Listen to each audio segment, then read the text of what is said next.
Hola, buenas noches. Hoy en Estudiantes por la Libertad Bolivia nos dedicaremos a reflexionar sobre la transformación digital para el crecimiento económico. Para desglosar este tema tenemos como invitado y expositor a Gamal Serhan Jalil y como panelista nos va a acompañar Melissa Torres. Adelante, por favor.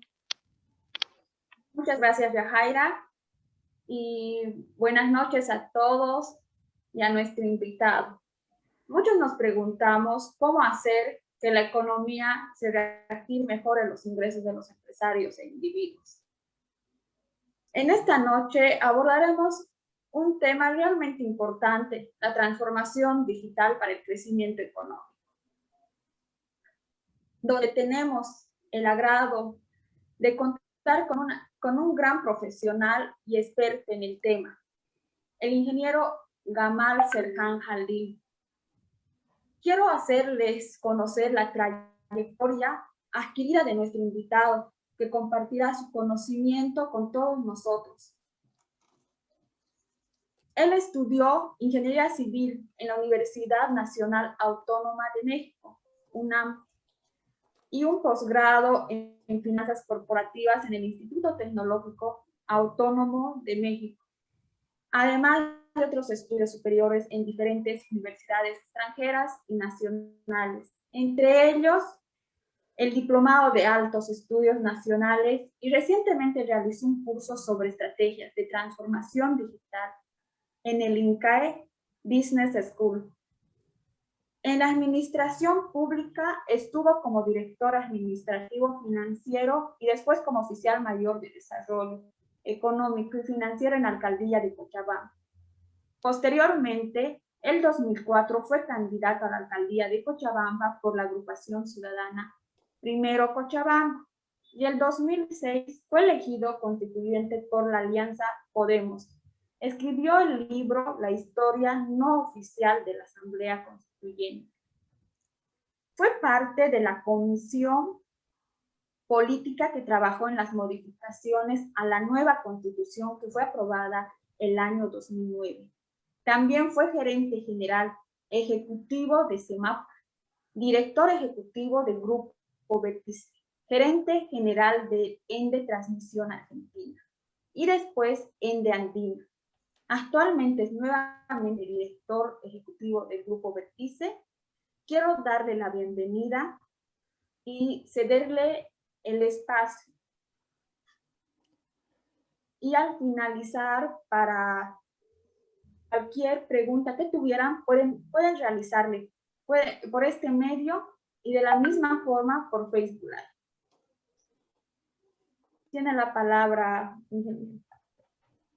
Gracias, Melissa. Muy buenas noches a todos. Gracias por ser parte de este esfuerzo que me parece súper importante, este esfuerzo de los estudiantes por la libertad en Bolivia. Un poco para hablar de este tema que con la pandemia ha cobrado mucha importancia, que tiene que ver con la transformación digital. Entonces, voy a compartirles una pantalla, he preparado una pequeña presentación que nos va a guiar un poco sobre cuál es el proceso que se ha vivido para llegar al punto donde hemos llegado en el tema de transformación digital y cómo esto puede afectar al crecimiento económico fundamentalmente de las empresas. No sé si se ve mi pantalla. ¿Se ve bien? ¿Sí? Ok. Tal Entonces, vez. ahora sí, ¿no? Entonces, vamos a ver el tema de la transformación digital y cómo llegamos hasta aquí. Para alguno de nosotros parecería que el tema de tecnología digital es algo nuevo. Resulta que no. La primera patente que existe del tema de tecnología digital es de más de 100 años. Y si ustedes recuerdan, hay una película que se llama El Código Enigma, que trata sobre un matemático, Alan Turing, que en 1940 lo que hace es fabrica una máquina que lo que hacía era descifraba los códigos de los alemanes, y se dice que esta máquina nos ahorró aproximadamente 3 años de guerra en la Segunda Guerra Mundial, porque como descifraba los códigos de los alemanes, entonces obviamente podían anticipar dónde iban a estar los alemanes y comenzaron a minar en especial la capacidad de los submarinos que tenían los alemanes. La única diferencia es que la máquina que inventó Alan Turing, una corrida se tardaba a veces una semana o a veces 2 semanas para hacer una corrida para descifrar un código. Hoy, con los celulares que tenemos, esta corrida se hace pues en milisegundos. Esa es un poco la diferencia. El 2004 había cerca de 500 millones de dispositivos en el mundo conectados y en el año 2020, el año pasado, había 50.000 millones, es decir, 100 veces más dispositivos conectados, y para el año 2030 se espera que tengamos 1 millón de millones de dispositivos conectados. Entonces, ese es uno de los temas que ha ido cambiando con el tiempo. Y el volumen de datos que estamos manejando cada vez su crecimiento es exponencial. Pues se imaginan si teníamos 500 millones de dispositivos antes conectados y ahora vamos a tener 1.000 millones de dispositivos conectados. Obviamente el volumen de datos, si fuera lineal la cantidad de datos que manejaran, crecería en esa magnitud, pero como los dispositivos ahora son mucho más eficientes, entonces su volumen de datos es exponencial. Se estima que vamos a tener 175 veces más información en el año 2025 que lo que se generaba en el año 2011. Por los datos hoy se han constituido en el nuevo petróleo del siglo XXI. Y cuando hablamos del nuevo petróleo, por si acaso no nos equivocamos, porque el petróleo por sí mismo no sirve. Lo que sirve es la transformación del petróleo. O sea, si se acuerdan, el año pasado el petróleo no solamente ha llegado a un precio de 0, sino que adicionalmente le pagaban a uno por llevarse el petróleo. Es por eso que puedo aseverar que el petróleo por sí mismo no sirve, pero lo que sí sirve es los derivados que uno puede sacar del petróleo. Por eso es que los datos por sí mismos no sirven, pero lo que puedo extraer de los datos es lo que tiene el valor real en el mercado. Entonces, ese es el nuevo panorama que tenemos y cómo hemos llegado hasta aquí. Pero también tenemos un nuevo consumidor social. Este nuevo consumidor social, primero que tiene muchísimo acceso a información, se ha democratizado el acceso a la información y ha habido una especie de desmonopolización de los medios de comunicación tradicionales. O sea, antes, o sea, si yo le pregunto, por ejemplo, a mi mamá decía, es que han dicho en la tele o he leído en el periódico, y esa era la palabra sagrada. Hoy, el nuevo consumidor ya no cree lo que dice la tele, ya no cree lo que dice el periódico, él mismo por su cuenta accede a fuentes de información y verifica si la información que nosotros le estamos brindando es verdadera o no es verdadera. Entonces, tenemos una ciudadanía mucho más empoderada. No se olviden que hace unos años atrás ha habido todo un movimiento social y político que se denominó la Primavera Árabe y que se conectaban a través del Twitter. Es decir, el Twitter era el método de comunicación, y hoy todas las movilizaciones que se dan en el mundo se autoconvocan a través de las redes sociales. O sea, no necesitan ni un dirigente político que los convoque, ni nadie que los organice. La sociedad en sí misma se autoorganiza y tiene sus propios canales de comunicación. Por lo tanto, el consumidor tiene más expectativas respecto a sus gobiernos, tiene más expectativas respecto a las empresas y tiene más expectativas respecto a sus proveedores. O sea, espera más de sus gobiernos, espera más de sus empresas y espera más de sus proveedores. No es casual que ahora haya muchos movimientos anti-encierros en Europa, porque a pesar de que el COVID está en una etapa complicada, esperan que sus gobiernos sean mucho más eficientes resolviendo los problemas que tienen. Ahora que tenemos a la generación Y, resulta que antes el padre era el centro de atención en la casa. Y yo me acuerdo que decían, el papá está durmiendo, cállense, shh, no había que hacer ruido. Hoy el centro de atención son los hijos.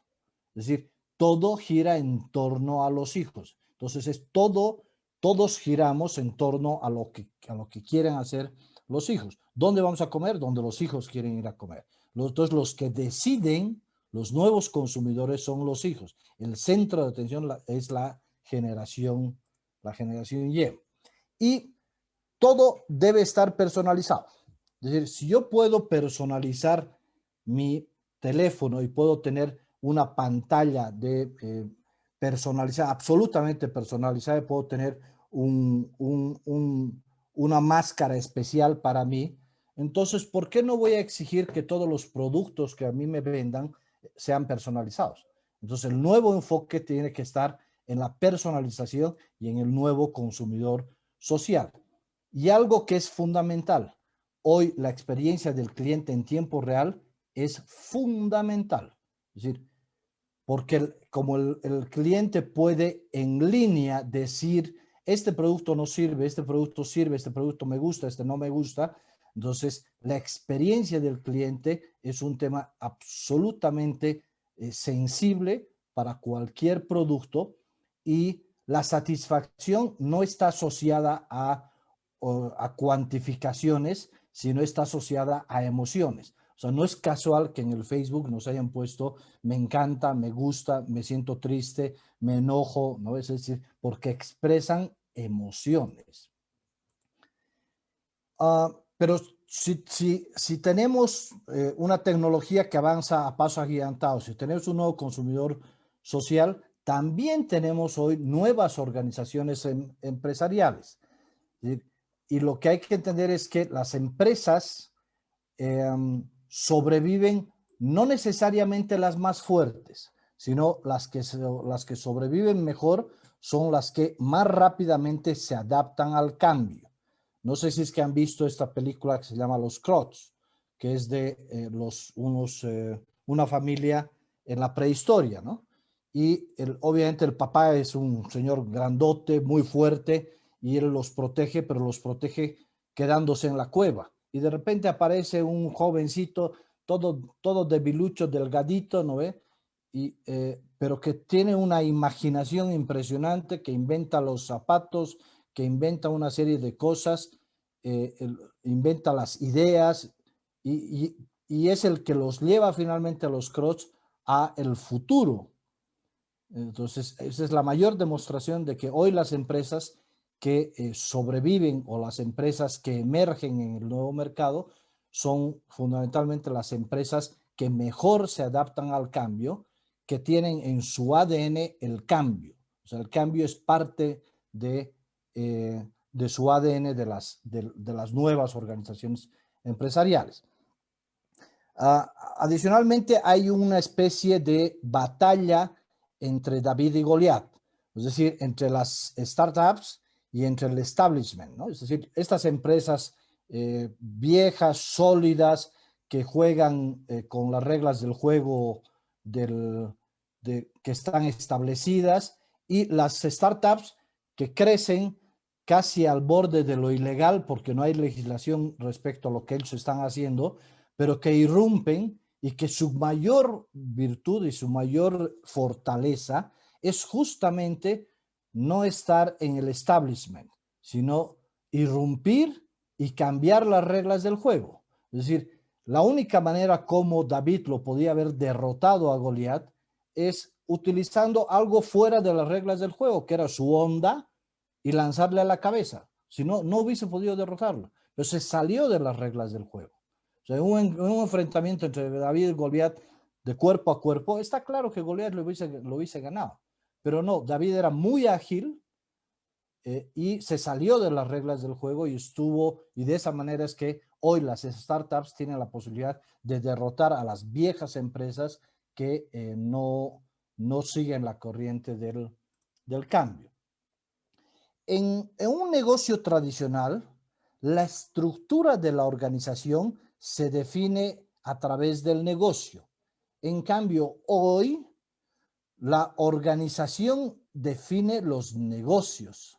O sea, ¿sí entienden la diferencia? O sea, normalmente lo que tú haces es, cuando tú tienes un negocio tradicional, entonces defines qué tipo de estructura tienes. Vas a tener un gerente general, un gerente de administrativo financiero, un gerente de operaciones. En cambio, hoy las organizaciones son los que definen los negocios no tradicionales que se desarrollan. Es decir, y cada vez más es por eso que en el tema de educación, por ejemplo, ya no se requiere tanto la educación tradicional, sino lo que hoy se requieren es capacidades especiales. O sea, ¿sabes marketing digital? Ah, bueno, me interesa. Y no me importa si has estudiado filosofía o si has estudiado ingeniería, sabes de negocios no tradicionales, ah, me interesa, ¿no? Sabes del manejo de redes, no me importa si has estudiado, o sea, lo que más nos interesa hoy son capacidades de las personas. Y lo que no está sucediendo todavía es que el sistema educativo mundial no está acompañando esta nueva demanda de capacidades.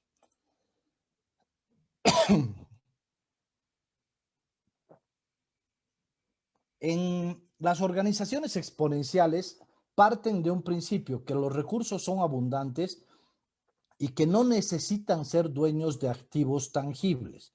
Vean, por ejemplo, Airbnb, por ejemplo, que es una empresa que se dedica al alquiler de hospedaje. Airbnb no tiene un solo departamento, no tiene un solo hotel, no tiene una sola casa, pero asume que los recursos son abundantes porque todo el mundo tiene un cuarto o todo el mundo tiene un departamento que está dispuesto a rentarlo por un periodo de tiempo. O la empresa de taxis más grande del mundo, que es Uber, no tiene un solo taxi, pero asume que hay gente que está dispuesta a usar su vehículo para, en sus tiempos libres, originalmente así estaba planteado, el que pueda transportar a personas que van en su misma ruta, ¿vale? O Spotify no es dueña de ninguna de las canciones que escuchamos en Spotify, o de algunos de los conversatorios que se dan a través de podcast en Spotify, no es de ninguno. O Alibaba o Amazon no es dueño de ninguno de las cosas que venden. O sea, ellos simplemente, entonces parten del principio que los recursos son abundantes. Y esto es un tema fundamental. O sea, no los limita los recursos y no los limita el capital. Porque la vieja discusión entre capitalismo y socialismo, ¿no? Era quiénes son los propietarios de los medios de producción, ¿no? Esa discusión ya la hemos superado. Hoy debemos de partir del principio de que los recursos son abundantes y lo que tenemos que ver es cómo hacemos para que estos recursos abundantes, que además no somos nosotros los propietarios, puedan funcionar a nuestro favor para hacer crecer nuestros negocios. Y otra característica fundamental que se ha hecho mucho más evidente con el tema de la vacuna del COVID es que las nuevas organizaciones empresariales son colaborativas. Antes había muchos celos, entonces yo no compartía mi información, pero resulta que se han dado cuenta todo el mundo que las organizaciones pueden crecer mucho más si es que colaboran unas con otras. Y eso es lo que nos ha sucedido. Como nunca en el mundo hemos logrado una vacuna en menos de un año. ¿Por qué? Porque todos los laboratorios han colaborado entre ellos, se han ido pasando información y eso nos ha permitido que podamos hoy, un año después, comenzar a tener vacunas y que el mundo esté comenzando a vacunarse. Esa es la mayor expresión de que las nuevas organizaciones empresariales son absolutamente colaborativas. Entonces, este es el nuevo escenario al cual nosotros nos estamos enfrentando para encarar un proceso de transformación digital. Ahora hay que entender que la transformación digital es un proceso de transformación de la organización en sí misma. O sea, no, la transformación digital no es tener una paginita en Facebook o tener mi cuenta en Instagram o tener finalmente mi WhatsApp Business. No, no, la transformación digital significa una transformación de la organización para poder aprovechar mejor nuestros recursos y para poder ofrecer un valor adicional a nuestros clientes, centrado en el cliente y utilizando la tecnología a nuestro favor. Ahora, en la transformación digital podemos tener, digamos, tres fases. Una que es la digitalización. ¿Qué es la digitalización? La digitalización es utilizar las herramientas tecnológicas para procesos que los hacemos de manera casi manual, los convirtamos en procesos digitales. Y obviamente eso es un salto importante. O sea, ese es el primer paso, si quieren, de una transformación digital. El segundo, que es la transformación digital, que podemos aprovechar las nuevas tecnologías para que nuestros productos o los servicios que nosotros brindamos mejoren su propuesta de valor, pero manteniendo el centro del negocio, o sea, el tipo del negocio mismo. Por ejemplo, si yo producía galletitas artesanales, entonces ahora las puedo producir ya en serie a través de digitalizar el proceso de producción, pero si se dan cuenta, sigo siendo un negocio de galletas. ¿No? O sea, mantengo el espíritu del negocio. Ahora, hay un tercer paso de la transformación digital, que es la transformación digital disruptiva. Y aquí tiene que ver con romper el esquema del actual tipo de negocio, transformar el negocio y ofrecer un nuevo modelo de negocio traspasando las fronteras de la industria actual. Entonces es por eso que surgen estos negocios disruptivos como los que veíamos, como Airbnb, como Uber, como Amazon. El propio Google es el abuelo, digamos, de los negocios de transformación digital disruptiva, porque Google lo único que hizo fue comenzar a ordenar todas las páginas de Internet que habían y desarrollar un código para que podamos hacer una búsqueda mucho más inteligente. Y Google se va alimentando de nuestras búsquedas para cada vez ofrecernos cosas que se acercan más al tipo de persona que yo soy. Pero Google no produce absolutamente nada. Lo único que ha hecho es ordenar procesos. Y Google es insisto, es el abuelito de las empresas de transformación digital disruptiva. Ahora, las empresas que encaran procesos disruptivos tienen las famosas 6Ds de Steven Kotler y de Peter Diamandis. ¿Cuáles son estas 6Ds? La digitalización, la decepción, la disrupción, la desmonetización, la desmaterialización y finalmente la democratización. Entonces, cuando nos dicen 6Ds, obviamente nos suena a hueco, ¿no? Pero lo que sucede es más o menos como esta gráfica. Cuando una empresa tiene un crecimiento lineal, que es más o menos decir, el próximo año voy a crecer 10%, entonces no hay estos problemas. Pero cuando una empresa tiene un crecimiento exponencial, hay un momento de decepción y de ahí viene el momento de crecimiento exponencial, que es donde se produce la disrupción entre el tiempo y el crecimiento. Vamos a ir viendo algunos ejemplos. En la música, por ejemplo, hemos pasado del long play, de los discos de vinil, pasamos al CD, que era la digitalización, y todo el mundo se quedó con un sabor a poco, ¿no? O sea, ¿cuál era la diferencia entre tener el long play y tener el CD? Que necesitaba otro aparato, pero ¿cambió? La verdad es que no cambió mucho.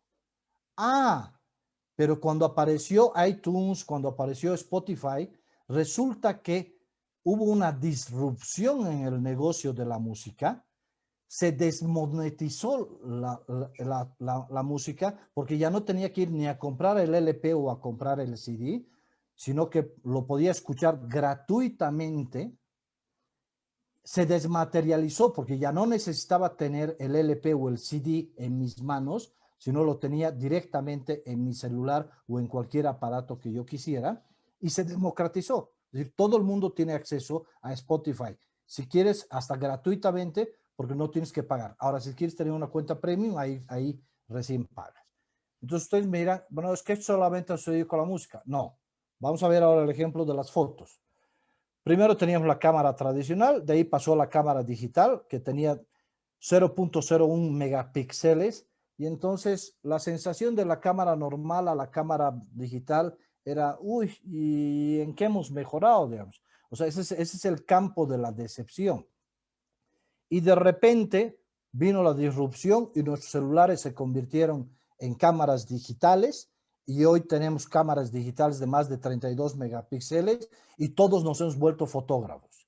Y ya no tenemos fotos impresas, o sea, se han desmaterializado, ya no tenemos que ir a hacer revelar los rollos y que nos cobren por revelar los rollos, sino los tenemos en nuestros celulares, y en el mejor de los casos los tenemos además en la nube. Ni siquiera lo tenemos ya en nuestro celular. Y todo el mundo se ha vuelto fotógrafo. O sea, ya no necesitamos fotógrafos especialistas para que nos tomen fotos de familia. No, todo el mundo ya somos fotógrafos y nos tomamos selfies como si nada. Ahora veremos otro ejemplo. Veremos el ejemplo de los videos. Antes habían negocios para rentar películas. Y rentábamos películas en beta o en VHS. Y de ahí las películas se digitalizaron y apareció el Blu-ray. Y uno decía, ¿y cuál es la diferencia? Tenía que comprar otro aparato nada más. O sea, del beta o del VHS tenía que comprar el Blu-ray para ver las películas digitales. Pero no había una gran diferencia. Hasta que de repente aparecieron Netflix o apareció Disney Plus, aparecieron todas estas empresas que decidieron hacer una disrupción en los negocios, democratizaron el acceso a todas las películas, y hoy puedo ver Raya, la nueva película de Disney, ¿no? La puedo ver en mi cama. No necesito ir al cine, o no necesito contratar el video. Y solamente la alquilo. Ahora, si tengo Disney Plus, a lo mejor ni siquiera necesito alquilarlo. Entonces, si se dan cuenta, la digitalización produce una decepción en primera instancia. Después viene la disrupción, después la desmonetización, la desmaterialización y la democratización, que nos permite acceder a todo el mundo a este tipo de negocios. Perdón. Lo mismo sucedió con la telefonía. Teníamos el teléfono antiguo y nos transformamos en el teléfono digital, y había que poner una serie de códigos para hacer la llamada y la transferencia de la llamada. Era todo un lío. La verdad es que entre el teléfono analógico y el digital no había mucha diferencia. Pero apareció Skype, y de ahí apareció WhatsApp, apareció Line, apareció Signal, apareció Telegram, apareció todo, que han democratizado el acceso a las llamadas, las han desmonetizado, las han desmaterializado, y todo el mundo hoy tenemos WhatsApp, todo el mundo tenemos Telegram y tenemos Signal, y depende de nuestras expectativas en términos de seguridad o que usen nuestra información. Si se dan cuenta, todos estos negocios no son propietarios, o sea, no son propietarios de nada, no tienen activos tangibles. Pero el activo más importante, que es transversal a todos estos negocios, son los datos. ¿Se acuerdan que hablábamos al principio y decíamos los datos son el nuevo petróleo del siglo XXI? Bueno, los datos son el nuevo petróleo del XXI, porque no hay otra manera de entender por qué Spotify es gratis, por qué WhatsApp es gratis, por qué Facebook es gratis. Entonces, estos negocios se alimentan de los datos y usan esos datos para otros negocios. Entonces, aquí la clave es cómo usamos estos recursos abundantes en nuestro beneficio a través de la tecnología para explotar los datos. Esa es la clave fundamental de los negocios, de la transformación tecnológica disruptiva. Ahora, en el INCAE se ha desarrollado todo un modelo para lograr la transformación digital disruptiva. Y en el INCAE lo que te dicen es, la transformación digital es un proceso que incorpora la tecnología digital en la vida de las personas y las organizaciones. Pero lo más importante es la propuesta de valor. Y esta propuesta de valor va a afectar la infraestructura social, es decir, la cultura de la organización, la infraestructura tecnológica, los procesos operativos, pero pero además va a estar centrado en la experiencia del cliente. Entonces vamos a ver cómo funciona el modelo INCAE. El modelo INCAE lo que dice es, lo primero que tienes que definir es cuál es el propósito estratégico de tu empresa. Y si no tienes un propósito estratégico, lo primero que tienes que hacer es definir cuál es tu propósito estratégico. O sea, ¿qué te hace único? ¿Por qué te van a comprar a ti? ¿Por qué no le van a comprar a tu competencia? ¿Qué te hace a ti único? O sea, ¿por qué deben de comprarte a ti? ¿Por qué a ti, si tú eres abogado, por qué tienen que ir y recurrir a tus servicios y no al abogado de al lado? O sea, ¿qué hace que tú seas diferente? ¿Cuál es tu propuesta de valor? Este es el corazón del negocio. De ahí viene la estrategia, que tiene que ver con la cabeza, ¿no? Es decir, hay que definir una estrategia de tu negocio, el modelo de negocio, que es el pulmón, que tienes que definir cómo vas a llegar a tus clientes, la infraestructura social, que es el esqueleto, que es la cultura de tu organización, los pies, que son la infraestructura tecnológica, o sea, sobre qué estás parado, y finalmente las manos, que son los procesos, es decir, cómo llegas al cliente. Y lo más importante es la experiencia del cliente. Y este gráfico a mí me encanta porque yo creo que todo se resume en estas tres caritas, ¿no? Es me gusta, me es indiferente o no me gusta. Y se acabó. Es decir, esto debe ser lo más importante del consumidor final. ¿Le gusta, le es indiferente o no le gusta? Porque si no le gusta ya lo perdiste, si es indiferente estás a punto de perderlo y si le gusta lo tienes que fidelizar. Tienes que garantizar de que todo el tiempo esté con carita feliz. O sea, las caritas felices que ponían en el kinder, hoy nos los ponen todos los clientes, todos los consumidores finales, nos los ponen a los negocios. Ellos nos califican a nosotros, si les gusta o no lo que yo les estoy ofreciendo en términos de producto o en términos de servicio.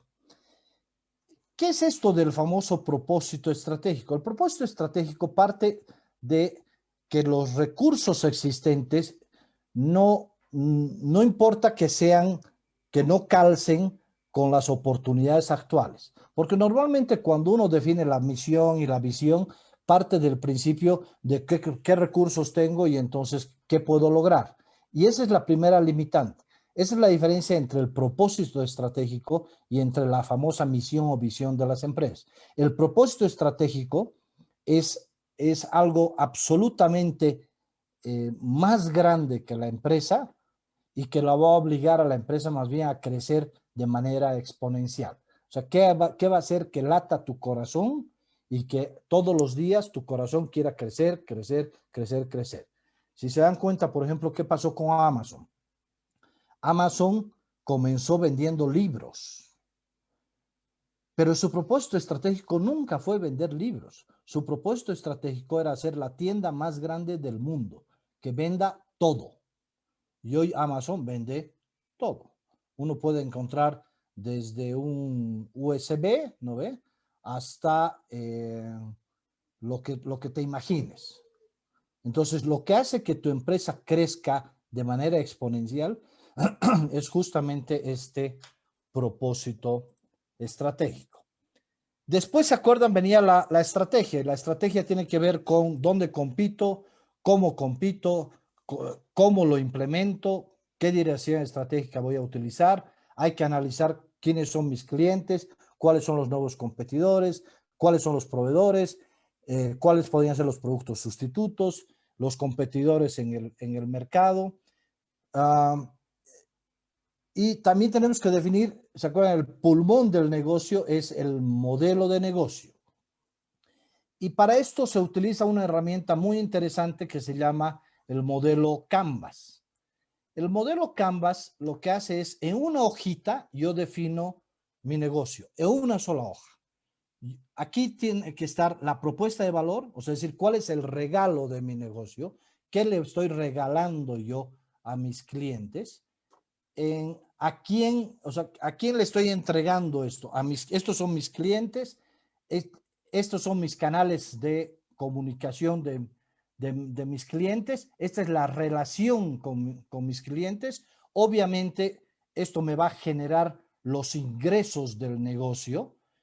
Aquí defino cuáles son las actividades estratégicas del negocio, los recursos estratégicos y cuáles son los aliados estratégicos. Todo esto me va a generar cuáles son mis costos del negocio. Entonces, fíjense, en una hojita yo puedo definir mi negocio completo. Si yo soy capaz de hacer esto, estoy yendo por buen camino. Porque aquí está definido cuál es mi modelo de negocio. Y vamos a ver dos ejemplos. Vamos a ver el ejemplo de Google y vamos a ver el ejemplo de Apple. En Google, si se dan cuenta, aquí están definidos cuáles son sus modelos, o sea, cuál es el valor que tiene Google. Google, en última instancia, es una empresa que se dedica a dar servicios de publicidad. O sea, el core del negocio de Google es brindarte servicios de publicidad y utiliza sus servicios de búsqueda para que tú puedas poner publicidad ahí. Ese es el core del negocio. Y estos son sus clientes, estas son sus relaciones, estos son sus canales, estos son los ingresos que genera Google, estos son sus costos de Google, sus actividades principales, sus recursos principales y cuáles son sus socios principales. En el caso, por ejemplo, de Apple, el core del negocio de Apple es venderte equipos. A diferencia de Google, que Google te vende publicidad, Apple te vende equipos. Y aquí están otra vuelta, sus clientes, sus canales de distribución, la relación con sus clientes, cuáles son sus fuentes de ingreso, cuáles son sus actividades claves, cuáles son sus recursos claves, cuáles son sus socios principales y cuál es su estructura de costos. Vean, las dos empresas íconos, si quieren, del tema tecnológico, Google y Apple, se pueden resumir en una hoja, en una sola hoja. Entonces, si Google y Apple pueden resumir su negocio en una hoja, yo creo que nosotros deberíamos estar en condiciones de resumir nuestro negocio en una sola hoja. Y ese es el modelo de negocio. Y la infraestructura social tiene que ver con la estructura de la empresa, con la cultura organizacional, con el liderazgo que hay al interior de mi empresa. Tiene que ver con los aceleradores del cambio, es decir, hay que crear un sentido de urgencia en torno a una oportunidad, hay que formar una coalición de orientación, definir la visión estratégica, comunicar y atraer un ejército de voluntarios, eliminar barreras, celebrar triunfos a corto plazo, no cantar victoria muy pronto e institucionalizar el cambio. Entonces, eso es parte de cómo transformo internamente mi estructura organizacional. Y la infraestructura tecnológica, hay este mapita que lo que hace André Elizondo, dice, ¿quién es el maestro digital? Entonces, nosotros tenemos, dependiendo de las capacidades de liderazgo y dependiendo de las capacidades digitales, las empresas que son los que están comenzando, las empresas que son conservadoras, las empresas que son fashionistas y los maestros digitales. Los que están comenzando tienen capacidades de liderazgo bajas y obviamente tienen capacidades digitales también bajas. Los que tienen capacidades de liderazgo altas, pero tienen capacidades digitales bajas, es probable que sean empresas que no les interesa avanzar mucho en el tema de digitalización y son conservadores. Hay empresas que más bien al revés avanzan muchísimo en el tema de capacidades digitales, ¿no? Se compran lo último de la moda, el último iPhone, la última computadora, pero no tienen una capacidad de liderazgo importante, entonces de nada les le sirve el tener todo el tema digital si eso no se produce resultados? ¿Dónde queremos llegar? Queremos llegar aquí, donde tenemos capacidades de liderazgo altas y donde tenemos capacidades digitales altas. Este tipo de organizaciones son las que han superado ya las dificultades y que están en el campo de la disrupción digital. Y obviamente yo trabajo en esta área con los datos, trabajo con el business intelligence, trabajo con inteligencia artificial, con big data, con cloud computing y con otro tipo de servicios como los, hoy por ejemplo está muy de moda todo lo que es el software as a service. O sea, los softwares ya no se venden, sino ahora lo que te venden es una suscripción mensual, semestral o anual. Entonces, ¿por qué? Porque otra vuelta, lo que se ha entendido es que no es tan importante que te entregue algo físicamente como que te entregue el servicio. ¿Cómo hacemos para centrarnos en los clientes? Una frase de Sigmund Freud decía, no todos los hombres merecen ser amados.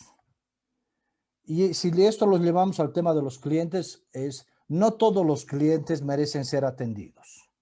Entonces, hay que definir claramente nosotros cuáles son nuestros clientes estrella, cuáles son nuestros clientes parásitos que consumen mucho tiempo de nosotros y no me producen mucha rentabilidad, cuáles son los clientes vulnerables que me producen rentabilidad pero que no tienen muy buena experiencia del cliente y cuáles son los clientes que nos causan pérdidas.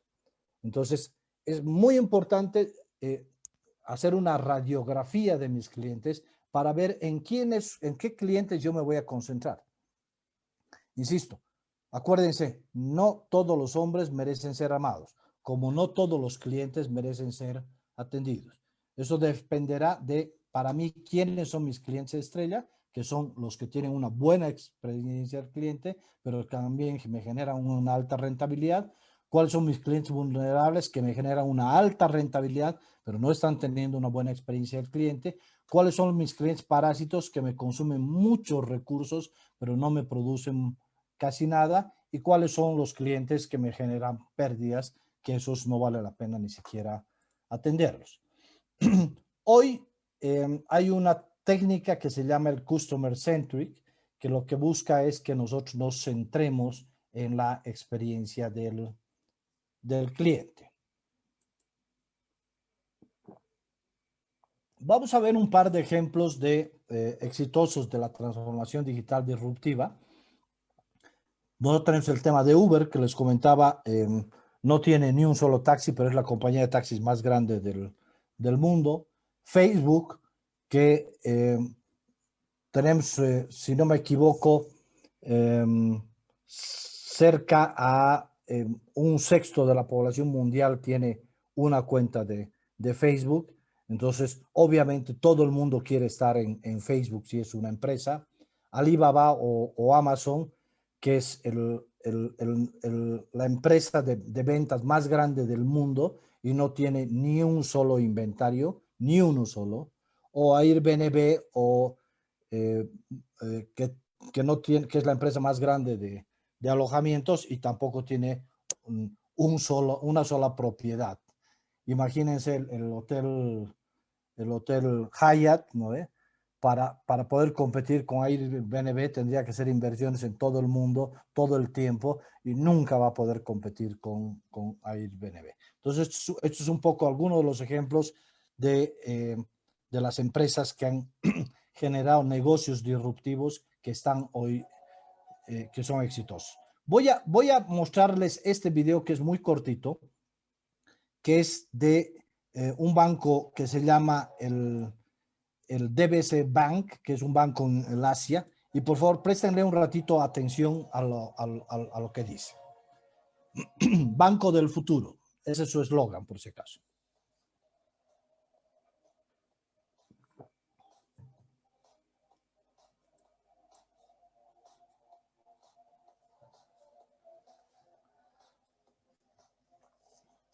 Fundamental value that new technology and digital brings in any industry is a completely reimagined customer experience. So we decided to set out and let customers do what they want to do with their real life and worry a lot less about the everyday hassle and the chore of banking. We're talking about making banking visible, with more bankless. We are almost visible to you as a bank, but very, very much part of your life. But in everything you do, you'll be using our services as second nature. Nobody makes. Voy a parar ahí un ratito para los que no saben inglés. O sea, lo que dice uno de los que trabaja en el banco dice, nosotros queremos que nuestros clientes se dediquen a hacer lo que quieren hacer en la vida. Y nosotros queremos ser casi invisibles, que la gente se dedique a hacer lo que hace. Nosotros queremos ser casi invisibles en tu vida, pero queremos acompañar tu vida.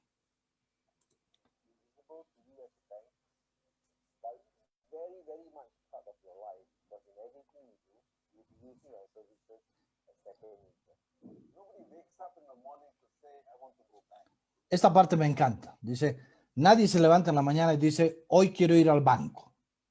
No, pues nadie se levanta diciendo quiero ir al banco, ¿no?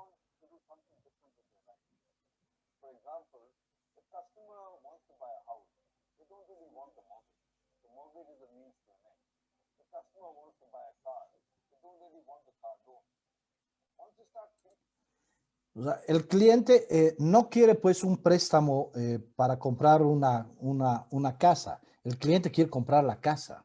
El cliente no quiere un préstamo para comprar un auto. El cliente quiere comprar el auto.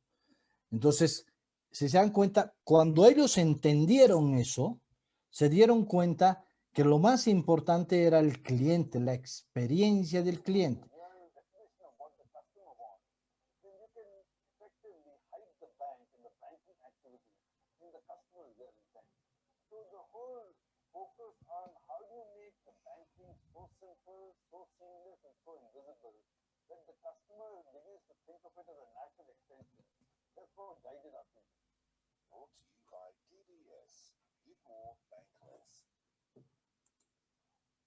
O sea, ven la importancia del video, es que es espectacular. Voy a volverlo a poner una vez más, muy rápido esta vez.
Very, very much part of your life, but in everything you do, you'll be using our services as second nature.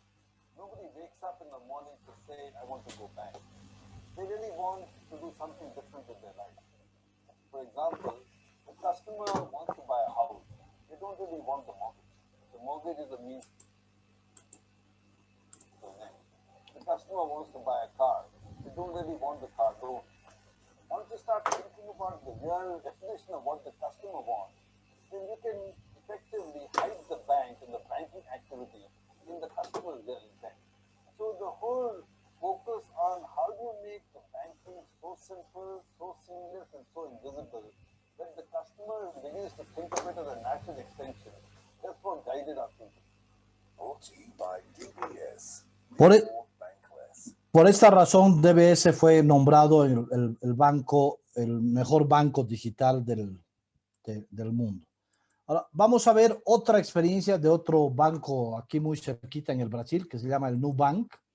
El Nubank el año 2016 comenzó con 1.3 millones de tarjetas de crédito y hoy tiene 25 millones de tarjetas de crédito en el Brasil. Y como dice su CEO, dice, nosotros no somos un banco, somos una empresa de tecnología en la que el cliente es el centro de la estrategia, desarrollamos nuestra tecnología, desafiamos la complejidad de la industria, tomamos decisiones basadas en los datos para mejorar la experiencia del cliente. Este es un banco 100% digital, todo se hace digitalmente, desde la solicitud de la tarjeta de crédito hasta cualquier trámite lo hace 100% digital. Tiene casi 99% de recuperación de los créditos. Eso es inimaginable en el mundo. Y da créditos desde $20 hasta lo que quieran. Entonces, hoy se está expandiendo a Colombia y a México y ojalá pronto llegue a Bolivia. Y finalmente voy a mostrarles el ejemplo de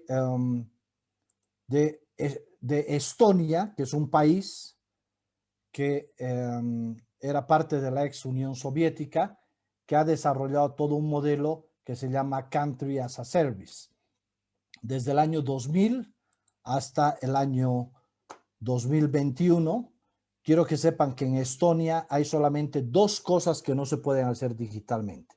2. Una es casarse y la otra es vender una casa. El resto de las cosas, todo, absolutamente todo, se hace digitalmente. Desde votar, desde pagar impuestos, desde el contacto con la policía, sacar tus documentos. Y ha avanzado tanto Estonia que hoy nosotros nos podemos convertir en e-residents. Fíjense, el año 2014 ellos han creado el e-residence. Es decir, podemos ser residentes de Estonia viviendo en Bolivia o en Tombuctú. Podemos aplicar y convertirnos en residentes de Estonia, pero además podemos hasta obtener la nacionalidad de Estonia viviendo donde tú quieras y obviamente con todos los beneficios de ser parte de la comunidad europea. Entonces, se dan cuenta, podemos lograr que un país aplique el tema digital, un país completo aplique el tema digital y se convierte en e-Estonia, que es Country as a Service, ¿no? Es un país pensado como un servicio. Entonces, si se dan cuenta, no hay límites respecto a lo que podemos hacer con el tema digital. ¿Cuál es nuestra situación digital en el mundo? Tenemos una población de cerca de 8 billones en el mundo. El 67%, 2/3 partes, tienen acceso a un móvil. El 60% de la población tiene acceso a Internet. Y lo interesante es que cerca del 53% de esta población tiene acceso a, o sea, tiene una cuenta, una cuenta social, ¿no? Entonces, el mundo está lleno de oportunidades. ¿Y cuál es el mercado digital, cómo ha ido creciendo? En 1990, la PC, la Personal Computer, comenzaron pensando en que la casa era la unidad de negocio. O sea, la aspiración de los que vendían PC era que en cada casa tuvieran una PC, un Personal Computer. De ahí el año 2010, con los móviles, la aspiración era que cada uno de nosotros tuviera un móvil, ¿no? En el año 2030, la aspiración ya no son los móviles, sino la aspiración son las cosas. Por eso es que se está hablando mucho del famoso Internet de las cosas, o IoT por sus siglas en inglés. Vean estas cifras de Cisco, que son brutales. Lo que hablábamos al principio, ¿se acuerdan? 500 millones de dispositivos conectados el año 2003. Y para el año 2020 teníamos 50,000 millones de dispositivos y para el año 2030 se espera que tengamos 1.000 millones de millones. O sea, se imaginan la cantidad de dispositivos y ahora se imaginan la cantidad de oportunidades que significa eso. Antes, nosotros diseñábamos todas nuestras oportunidades pensando en las casas. De ahí diseñamos todas nuestras oportunidades pensando en los celulares. Hoy tenemos un mundo de oportunidades en las cosas. Es decir, hemos pasado de las casas a los celulares a las cosas. Es decir, las cosas hoy son las nuevas oportunidades de negocios que tenemos todos.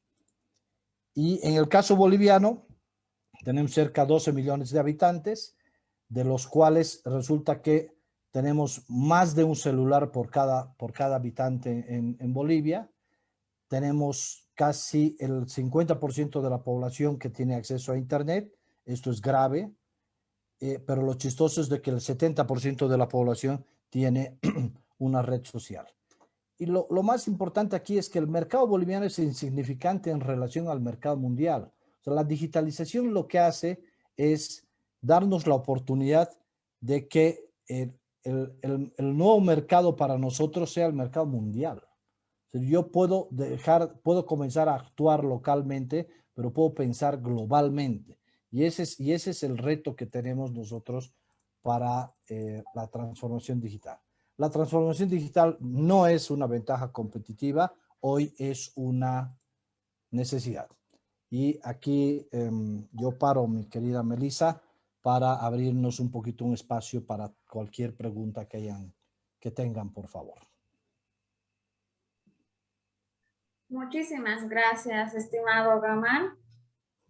Y realmente es tan importante conocer y sacar el máximo aprovechamiento de la tecnología. En mi experiencia como abogada, les quiero comentar, en el pasado veían tan difícil incluir la tecnología. Sin embargo, ahora es más efectivo y más, se podría decir, se puede atender de manera más rápida todos los causas.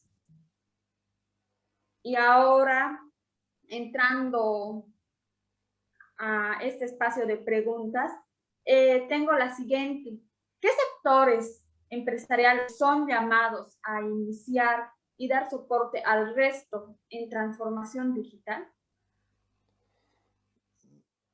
Es extraordinaria tu pregunta porque la fortaleza para que un país como Estonia, por ejemplo, haya logrado un 100% de digitalización, está obviamente en su empresa de telecomunicaciones o en las empresas de telecomunicaciones, porque las carreteras del desarrollo digital son justamente las empresas de telecomunicaciones. Pero también lo curioso es que las empresas de telecomunicaciones por sí mismas, su futuro es desaparecer si no se transforman en empresas de tecnología. Entonces, un poco aterrizando la pregunta que tú me haces, si quieres, el desarrollo o la transformación digital de una ciudad, de un departamento, de un país, está un poco condicionado por la capacidad de sus empresas de telecomunicaciones de soportar esta transformación digital. Porque de nada sirve que yo vaya contigo y te dé una serie de herramientas, el WhatsApp Business, que te dé, no sé, el Google para que tú te registres y estés geolocalizada, o que abras tus cuentas en Facebook Business o en Instagram Business. Si tu mayor limitación va a ser la conectividad, ¿no? Entonces, y eso es lo que no están terminando de entender las empresas de telecomunicaciones, que las empresas de telecomunicaciones deberían ser los principales interesados en que tú logres una transformación digital y apoyar esa transformación digital para lograr el éxito como región. Porque lo que hay que provocar es una especie de círculo virtuoso de la economía. Es decir, yo hago que tú crezcas y tú haces que yo crezco. Y entonces entre todos hacemos que todo el mundo crezca. Y por eso es fundamental el transformar la mirada que tienen hoy por hoy las empresas de telecomunicaciones. Muchas gracias. Y tal vez para aportar a lo que decías, ¿cómo podríamos, o bueno, qué estrategias se podría dar a las microempresas que muchas veces no tienen esta llegada o, bueno, en realidad mucha fe a la tecnología por diferentes situaciones que llegan a vivir, ¿no es cierto? Es que lo primero que necesitamos es un cambio de chip, ¿no? O sea, todos necesitamos cambiar nuestro chip. Yo les voy a contar un poco el tema de Google. Resulta que Google,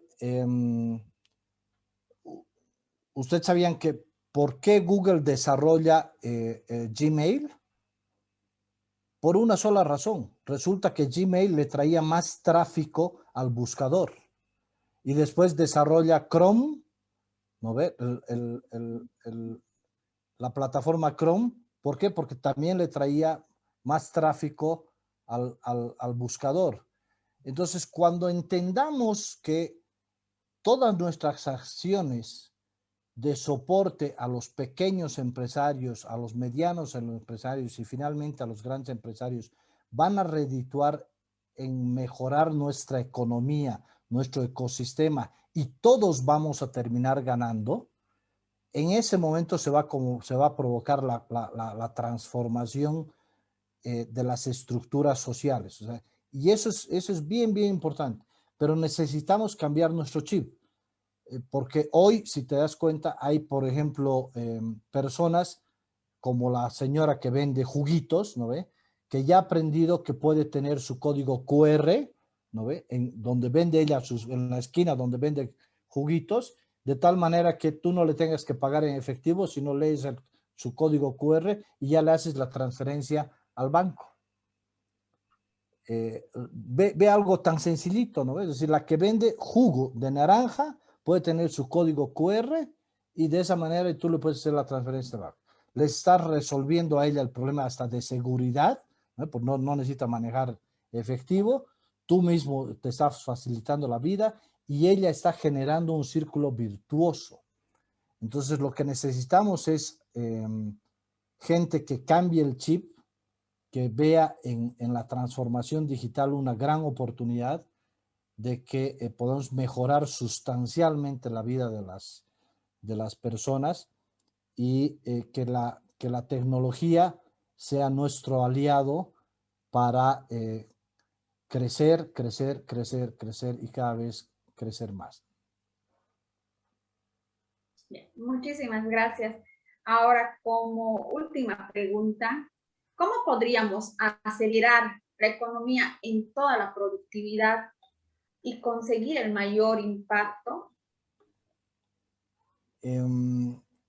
Lo primero es que hay que convencer a los empresarios que la transformación digital no es un gasto, sino es una inversión. Y cuando hablo de empresarios, estoy hablando desde el pequeño empresario hasta el empresario más grande, ¿no? Que entiendan que la tecnología es un aliado en su mejora continua y obviamente tienen que entender que eso lo que puede provocar es un incremento importante en términos de sus ventas, pero también lo que hay que hacer es hay que promover las startups o hay que promover los hackathons, una serie de iniciativas que, como el Startup Weekends que hay en el mundo, para que vayan naciendo negocios que encuentren en el mundo oportunidades. Ya hemos visto varios ejemplos donde no necesitan activos tangibles para crecer los negocios y que más bien a partir de ideas revolucionarias se convierten en monstruos de empresas. Todas las empresas nacen en el garaje de una casa, todas. Entonces no hay que tenerle miedo a nacer en el garaje de una casa Y a mí siempre me gusta contar la historia de Steve Jobs, ¿no? Él fundó Apple y lo botaron de su empresa, ¿no? Y después lo volvieron a contratar en su empresa. Porque, o sea, si se acuerdan, él crea Apple y cuando lo vuelven a contratar a Steve Jobs, él es el que crea la revolución de los teléfonos celulares. Él es el que crea la revolución de los teléfonos celulares. Porque él es el capo que entiende que estamos pasando de la casa como unidad al celular como unidad. Y si se dan cuenta, en el caso de Bolivia, por ejemplo, es impresionante, pero tenemos más celulares que habitantes. Eso significa que en cada celular hay una oportunidad. Tú te imaginas, por ejemplo, que un negocio entienda que en cada celular puede tener una agencia. O sea, tú en cada celular de cada cliente, tú puedes tener una agencia, solo teniendo una aplicación en el celular. Entonces, cada vez que un cliente instala una aplicación en su celular, esa es la agencia de tu negocio. Entonces, pero muchos piensan que el tema de la digitalización es simplemente tener una página web o tener una cuentita en Facebook y con eso ya son digitales, ¿no? Pero lo fundamental aquí es transformar la mentalidad de las personas, ¿no? Muchas gracias. Y realmente importante lo que mencionas. No hay que tener miedo a la innovación y realmente es bueno arriesgarnos y mostrar que gracias a ese riesgo podemos lograr grandes resultados. Darte, bueno, en esta noche agradecerte por habernos acompañado en esta sesión. Realmente hemos aprendido mucho y sé que muchos los que también han podido ver a través del Facebook Live y de la misma forma estar en la plataforma, bueno, en el Zoom, han aprovechado al máximo cada detalle, concepto que nos has hecho conocer de manera tan específica y de qué manera aprovechar a futuro y empezar, ¿no?, a tener otra visión y llegar de esa manera a conseguir transformar nuestra economía y volver a evolucionar. Creo que estamos en una época para simplemente innovar y crecer de esa forma. Muchísimas gracias. Te cedo la palabra, querido Gamal, para que puedas de esa forma despedirte. No, el agradecido en todo caso soy yo, Melissa, por tu intermedio, agradecer a los estudiantes por la libertad de Bolivia, de haberme permitido este espacio para compartir un poco mi experiencia en este tema, en esta pasión que es la transformación digital. Y si me permites, quiero cerrar esto contando una historia que a mí me inspira mucho. Dice que había un señor que estaba yendo por una carretera y de repente ve a alguien que estaba picando una piedra, entonces se acerca y le dice: disculpe señor, ¿qué está haciendo? Y le dice: ¿qué no me ve? Estoy picando piedra, dice. Entonces se continúa su camino un poco extrañado por la respuesta, porque no esperaba una respuesta de esa naturaleza. Sigue su camino y ve a otro señor que también estaba picando piedra y de repente se acerca y le dice: disculpe señor, ¿qué está haciendo? Le dice. Y el señor le dice: construyendo iglesias. La acción es la misma.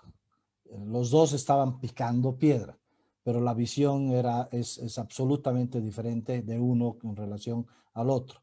Así que los invito a construir iglesias transformando digitalmente a nuestra sociedad. Muchas gracias y será hasta otra oportunidad.